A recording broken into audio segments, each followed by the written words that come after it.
So welcome everybody to another Simplicity of Logic. Today we're talking about all the bad things about me. Now, if I had to explain me in a very quick summary, I would say the easiest way to explain me is like a fantasy dwarf.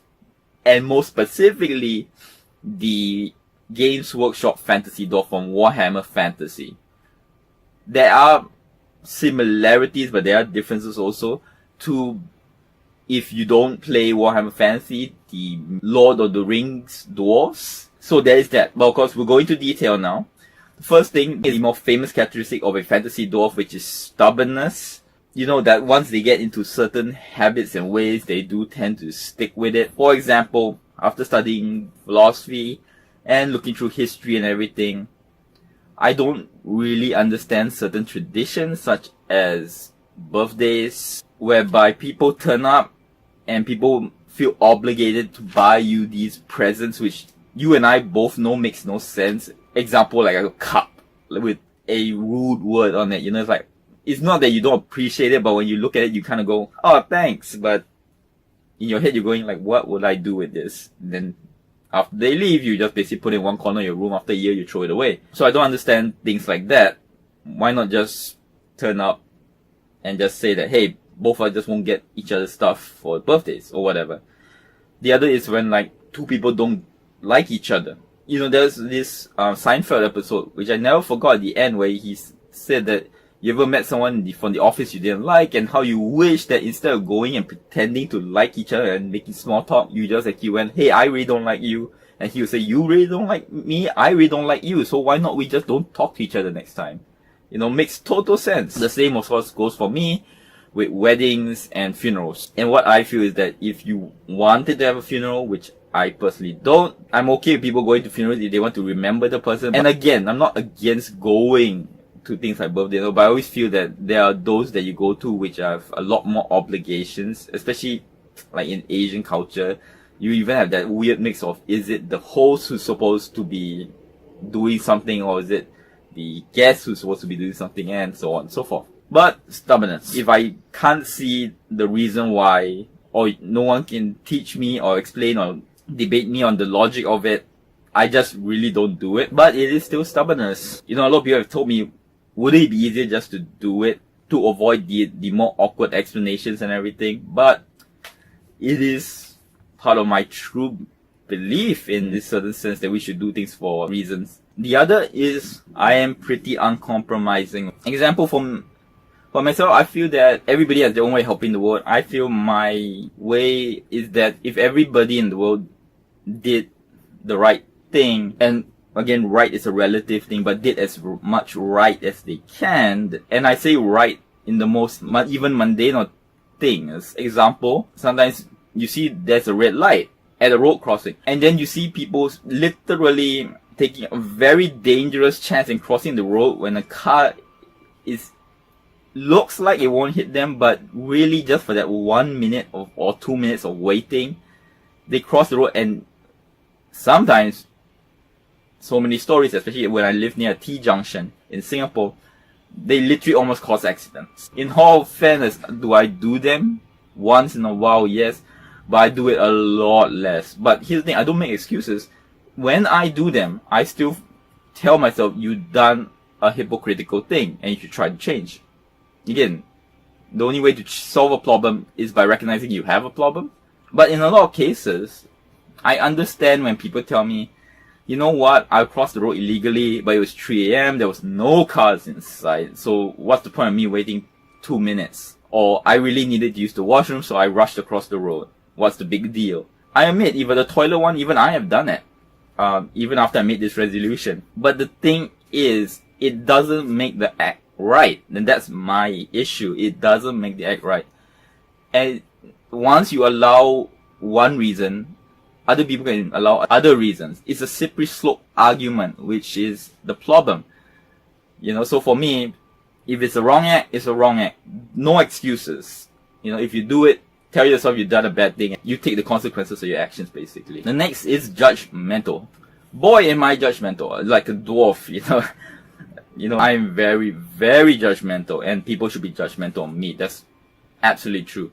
I feel you should judge someone for every single thing they do. Like if you walk with someone, you see him spit on the floor, you know what? That's part of a bad thing he did, and you should take into account on his behavior, on him as a person. You know, to you it might be a small thing, but a lot of small things make a very big thing. And on top of that, the most important thing is that I believe that people are born bad. I'm not a Confucian, I'm a legalist in terms of Chinese philosophy. And I believe people are born bad and they need laws to control them or shape them to a certain extent to do good, rather than a Confucian who believes people are born good. When I see someone do things that are bad, example saying very, very mean things like, I hate all these Filipinos are this and that, you know, but yet they don't mind those same people coming over and, for example, fixing their toilet or whatever. At that point, they're okay. Or they literally have friends who are of that race.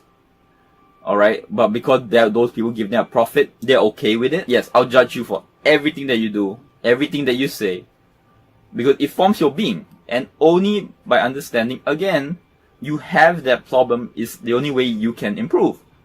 Like for me, because I believe that one person should be judged for everything that you do, that's the same reason why my Facebook, other than my phone number and my email and my birthday, because I don't celebrate birthdays, that is why everything on my Facebook is completely public, because a person, I believe, should be judged based on that. You know, I never will put something up and then hide it. If I put it up, I've gone through it, I reread it 10 minutes to think, does the world need to know this? Am I happy with something like that going out? Is this represent my views? And then I post it up. Because I believe anyone should be able to read all my posts and judge me as a person. The other one, this one is very, very close to a Warhammer fantasy dwarf, is grudge bearing. I am very, very, very, very much grudge bearing. In a Warhammer fantasy, what they have for the dwarves, the Book of Grudges, which is any bad major thing that happens to the dwarves, even sometimes minor things, they'll write it down, and then until they cross it off, it's a thing that will have to be avenged by the dwarf race. Same thing for me. I'm very grudge bearing.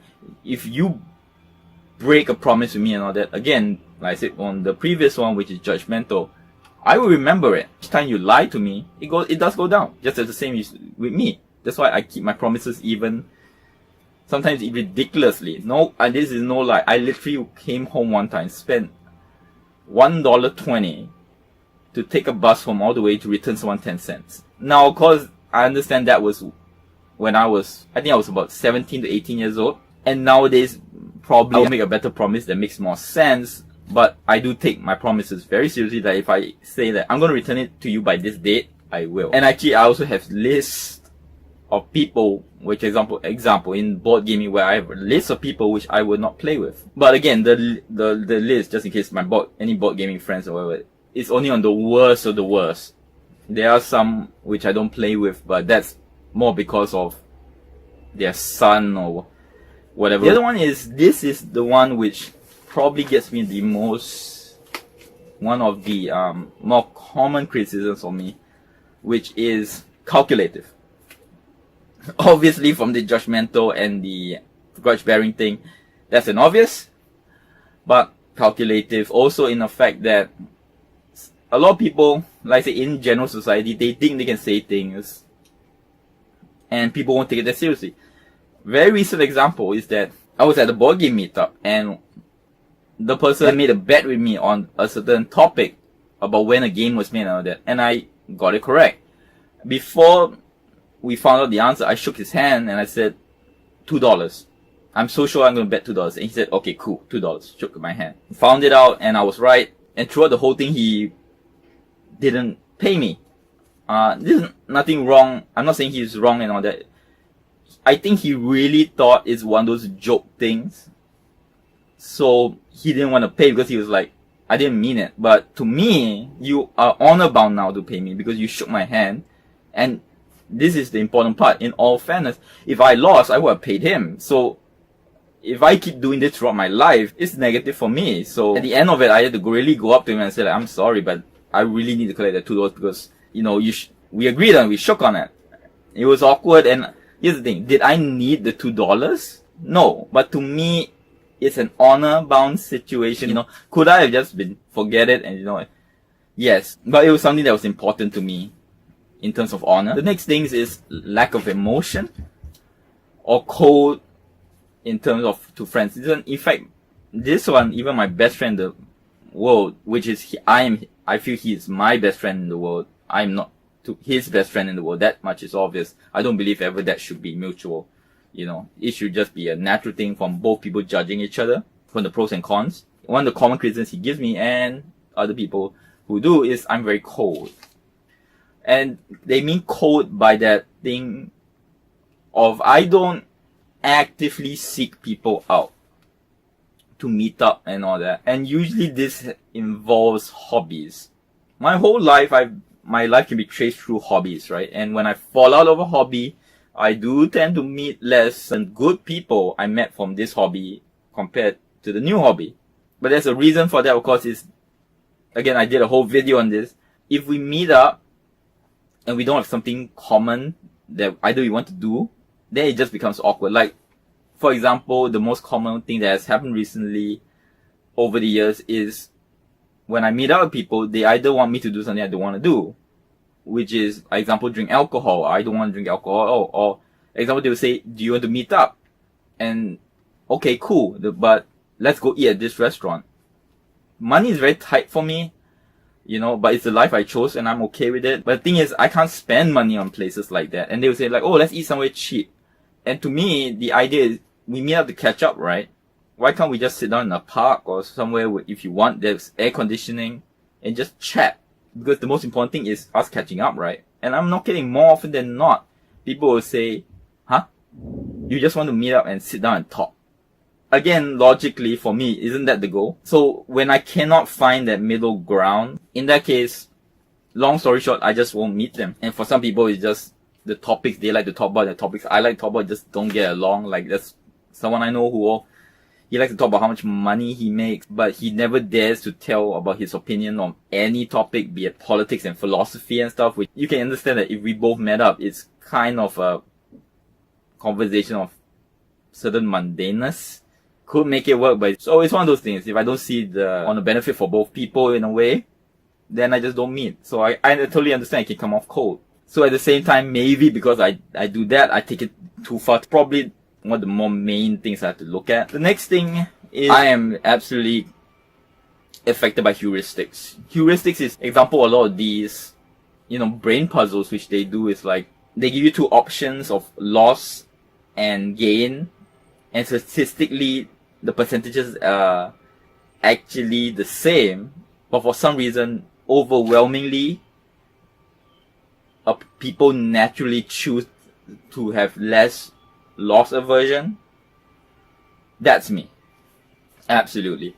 But here's the thing, like I said, it is because I have even read book on certain statistics and all that, that nowadays I can make an informed decision. Although I'm still, like I said, if I meet a new situation or a rush situation, I do naturally still make the same mistakes. But again, it's from the simple idea. You educate yourself. You know, you look at the problem and then you go like, wow, naturally I want to pick A, but because let's take a step back and do the math on it, maybe I should choose B. Okay, it's as simple as that. But I'm horrible at math. Since the earliest days I know, I think since primary 4, I've failed math. Alright, so that is definitely a weird thing that affects me, and I'm sure it's affected some other people due to my lack of ability to do math, especially in board games. For counting points, I need other people to do it and such. So that's a negative. So that is the end of this simplicity of logic. This is my negative. So thank you very much. Till next word.